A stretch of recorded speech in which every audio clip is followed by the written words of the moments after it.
परभणी जिल्ह्यामध्ये आम्ही सर्वजण आता परभणी जिल्हा पेट्रोल पंप ओनर्स असोसिएशनच्या वतीने या ठिकाणी आलेलो आहोत। मी सरचिटणीस आहे जिल्ह्याचा आणि जो परभणी जिल्ह्यामध्ये डिझेलचा जो तुटवडा आहे तो तुटवडा मागणी वाढलेली आहे आणि मागणी वाढल्यामुळं हा तुटवडा जाणवत आहे।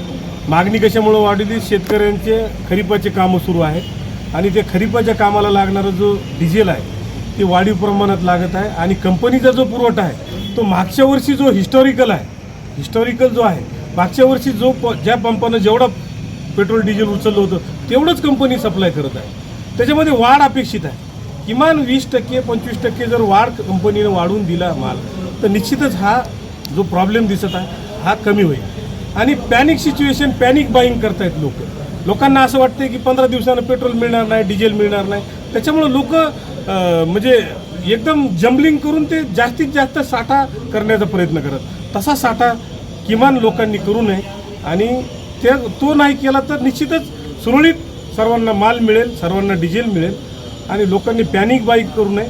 आणि पेट्रोल पंपावर याच्यामुळे वारंवार वादाचे विषय होत आहेत। पंपावर धंदा करणं बिकट झालं, कर्मचारी काम करायला तयार नाही, एवढी वाईट अवस्था झाली आणि अशा परिस्थितीमध्ये आम्ही कसा धंदा करणार? आम्हाला पोलीस प्रशासनानं प्रत्येक ठिकाणी पोलीस बंदोबस्त द्यावा, 2 कर्मचारी द्यावेत आणि त्या कर्मचाऱ्याच्या दबावामध्ये आम्ही व्यवस्थित सप्लाय करू असं आमचं म्हणणं आहे।